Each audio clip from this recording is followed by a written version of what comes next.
chaval que pasara desapercibido en ninguna parte, y menos cuando perdía el control de sus extremidades y la armaba tan gorda como en su cuarto. Como decían sus compañeros de clase, tenía un don para tropezarse hasta con las rayas de los pasos de cebra.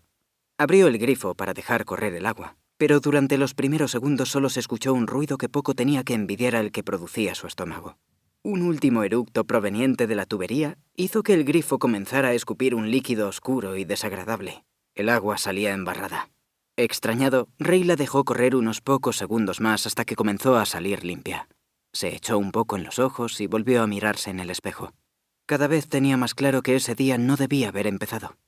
Regresó a su cuarto y apretó el interruptor de la pared. Pero no sucedió nada. Insistió un par de veces más, en vano.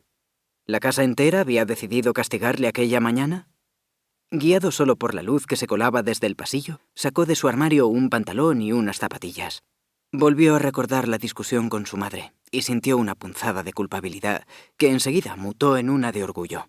No pensaba dejar que se saliera con la suya. Iba a marcharse le gustara o no. Podía imaginarla sentada en la cocina, tan tranquila, tomándose su té de frutas y leyendo alguna novela romanticona de esas que tanto le gustaban. Con suerte, ni siquiera estaría enfadada. Conociéndola como la conocía, se limitaría a ignorar todo lo que había ocurrido la noche anterior. Y por una vez, Ray deseó que fuera de esa manera. «Mamá, no funciona la luz en mi cuarto», gritó mientras bajaba las escaleras. «y al agua le pasa algo raro». Ray se detuvo desconcertado en el vestíbulo que conectaba la cocina con el salón comedor. Enseguida confirmó que su madre no estaba. De hecho, no había absolutamente nadie en toda la casa, ni siquiera Smigol. De pronto Ray se sintió incómodo en aquel lugar, como un extraño. Era su casa, sí, pero notaba que algo había cambiado. «Mamá», volvió a preguntar. «¿Smigol?» No obtuvo respuesta. Habrá ido a pasearlo, se convenció. Sí, seguro que está dando una vuelta con el gordinflón.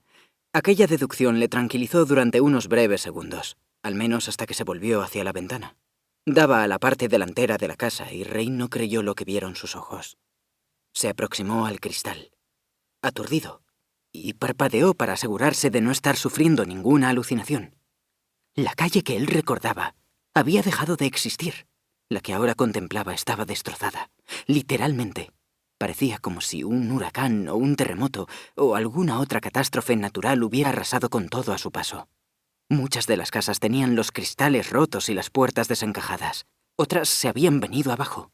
Había coches mal aparcados sobre las aceras, en mitad de la carretera, y hasta volcados y con las puertas abiertas, como si los hubieran saqueado. ¿Pero qué? No terminó la frase. Salió corriendo a la puerta principal para cerciorarse de que el paisaje devastado que estaba viendo era real. Puso un pie en el porche para salir, y las maderas crujieron como si estuvieran podridas por el tiempo. Era como si, en lugar de unas pocas horas, hubieran pasado décadas.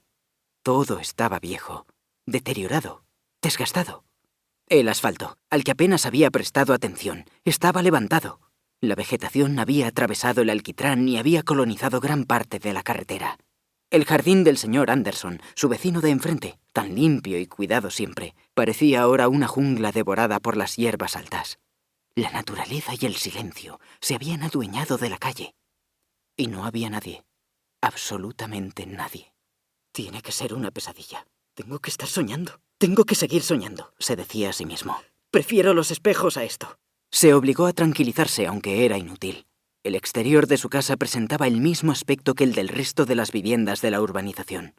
Los ladrillos se veían desgastados y las enredaderas habían devorado parte de las paredes. Ray volvió a entrar y cerró la puerta. Aquello no tenía sentido. ¿Cómo podía seguir todo igual allí dentro mientras el mundo había cambiado tanto en el exterior? ¿Dónde estaban sus padres? ¿Acaso le habían abandonado mientras dormía? Un escalofrío de confusión y pánico le recorrió el espinazo. Quizá su madre se había encerrado en su cuarto de baño y por eso no lo había escuchado antes. Subió de nuevo las escaleras anhelante saltándose los escalones de dos en dos, pero cuando llegó a la habitación de sus padres, la encontró tan vacía como el resto de la casa. Se quedó en el pasillo durante unos minutos, respirando hondo y sin saber qué hacer. «Esto no puede estar pasando», susurraba para sus adentros mientras se frotaba las sienes. «Estoy soñando». «Venga, Ray, despierta». Sus palabras fueron interrumpidas por un fuerte golpe. Venía del exterior. Esperanzado, corrió de vuelta al cuarto de sus padres y se asomó a la ventana.